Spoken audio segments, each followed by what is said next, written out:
Imaginez-vous un être qui a 10 mètres de haut. Il doit au moins avoir un estomac de 2 mètres. À un homme pareil, ou une femme pareille, c'est quelqu'un qui peut, au cours d'un repas, manger un bœuf. Un quart de dinosaure. Ou un quart de dinosaure. C'est pour cela que les animaux étaient aussi gigantesques que les humains. Et les dinosaures avec lesquels on est en train de nous effrayer dans les films de science-fiction n'étaient qu'apparemment que des bœufs ou des cabris pour ces Toltecs-là. Tout est une question d'échelle. Tout est une question d'échelle. Et deuxièmement, il y a un auteur, un homme et une femme, Alan et Sally Lansbury, qui ont écrit un ouvrage appelé À la recherche des civilisations du passé, où ils ont affirmé que ce sont les Toltecs qui ont construit Teotihuacan, Tiahuanaco, et qui se trouvaient dans les Caraïbes, et les Caraïbes étaient le premier point d'atterrissage parce que ces seigneurs venus d'un autre monde. Quand Alan et Sally Lansbury disent qu'ils sont déjà venus d'un autre monde, ils ne parlent pas d'autres planètes, ils parlent d'un autre univers, selon la théorie d'Albert Einstein, qui stipule qu'il existe des points de condensation énergétique où il apparaît un raccourci entre l'espace et le temps, appelé pont Einstein-Rosen, qui te donne accès à un autre univers. Donc il paraît, selon des études récentes et anciennes, que les Toltecs ne viennent pas de notre univers, ils viennent d'un autre univers. D'après Francis Crick, qui est le prix Nobel de génétique, pour avoir découvert la structure double de notre ADN, notre patrimoine génétique, il paraît que les Toltecs, il y a 4,5 milliards d'années, au moment où la planète était une soupe primitive, ils étaient déjà une civilisation capable de faire des conquêtes spatiales et qui était maître de la biologie. Ainsi, ils sont venus sur Terre, ils ont ensemencé la Terre à l'aide d'une bactérie ou d'un virus et ont attendu millions d'années pour voir notre apparition, mettant ainsi fin à la théorie de l'évolution qui dit que nous avons été macaques et nous avons évolué pour devenir des hommes blancs qui se sont présentés en Europe. Mais je vous parle de la théorie de l'ensemencement de Francis Crick qui date de 1971 et c'est cette théorie de création qu'ont adopté tous les scientifiques jusqu'à présent. Donc les enfants de Dieu ont vu que les filles des hommes étaient belles et ils les épousèrent. Ils ont prié pour femmes et ont créé la race des seigneurs. Donc c'était une façon purement imagée de raconter cette histoire, comment l'homme pouvait s'imaginer qu'une civilisation avancée venant de notre univers ait pu faire une manipulation politique, une manipulation primitive où allait sortir notre planète Terre, qu'on connaît actuelle, sur un visage qui a connu déjà 4 transformations quand nous sommes, d'après François Rousseau, la 4e civilisation et la 5e va commencer bientôt. Merci, Gilles. Mais quelle est la ressemblance avec la roche de l'Inde trouvée à Limbé ou nos drapeaux vaudous, nos signes vévés? Si on fait une comparaison entre ces symboles de la Roche-à-Laine, alors il y a la Roche-à-Laine ou les Roches-à-Laine. Parce que sur la rivière de Limbé, on a répertorié 4 roches. Et sur ces 4 roches, il y a une en particulier, celle qui se trouve sur la rive droite. C'est elle qui est la plus riche parce qu'elle a à peu près une quarantaine d'inscriptions dessus. Et ce que nous remarquons sur ces roches, c'est qu'il y a beaucoup de circonvolutions. Et ces circonvolutions sont tantôt en circonvolution opposée, tantôt en circonvolution qui vont dans le même sens. D'accord? Ce que nous retrouvons dans les vévets.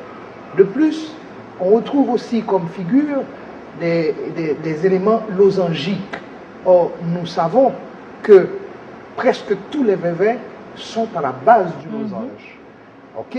Donc, ça veut dire qu'il y a une corrélation entre les vévets que l'on trace, que l'haïtien trace lorsqu'il est possédé, et les éléments de la Roche-à-Laine, les éléments scripturaux de la Roche-à-Laine.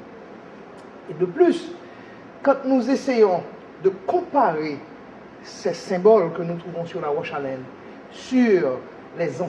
par rapport aux anciennes écritures de la Méditerranée, du bassin de la Méditerranée, de l'Amérique du Nord et de l'Europe, qu'est-ce que nous voyons? Nous voyons que tous ces symboles se ressemblent. Donc, ce n'est pas seulement des symboles, car à l'époque, ça veut dire près de 11 000 ans avant Jésus-Christ, eh bien, on n'écrivait pas A, B, C, D, mais l'écriture a subi une évolution d'abord des symboles, les symboles gravés, d'accord? Ces symboles ont évolué pour donner l'écriture que nous avons maintenant, d'accord? Mais tout ça, quand nous faisons la comparaison, nous voyons que presque tous les éléments de la roche à laine, et je crois 14, nous avons 14 éléments de la roche à laine, quand on compare aux anciennes écritures, eh bien, il n'y a pas de doute, c'est une écriture. On les retrouve. On les retrouve. Ceci voudrait dire que nous serions un peuple très, très ancien et très cultivé. Alors, hautement cultivé. Et il y a un archéologue et anthropologue américain, c'est Irving Roos, qui était venu faire des recherches en Haïti dans les années 80. 70, 80. Et il a fait des études et surtout du côté de l'Archaïen. Et dans ses fouilles archéologiques, il a trouvé des pièces archéologiques, quand il fait la datation de ces pièces, qui remontent à 5000 ans avant Jésus-Christ. Et parmi ces pièces, il trouve des cuillères, il trouve des fourchettes. Donc ça veut dire que ces gens qui existaient là, qui vivaient là, c'était des gens évolués. Ce n'étaient pas des êtres primitifs. D'accord? Et on peut comprendre que dans une zone où il y avait des gens qui avaient atteint une certaine évolution, ont pu régresser dans le temps, parce que maintenant, nous savons que une catastrophe peut transformer la vie de toute une civilisation. Une civilisation pouvait être très avancée, et voilà qu'une catastrophe globale transporte cette civilisation avancée en une civilisation primitive qui recommence une autre civilisation.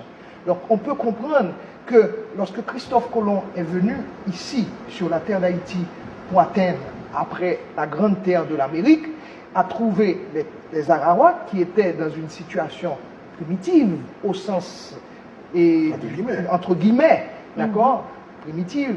Ça veut dire que ces gens-là, ils étaient parfaitement en harmonie avec la nature. Donc c'est pourquoi on les dit primitifs, d'accord. Donc on peut comprendre que ces gens-là ont été les gens qui ont survécu à une catastrophe globale dans la zone de l'Amérique.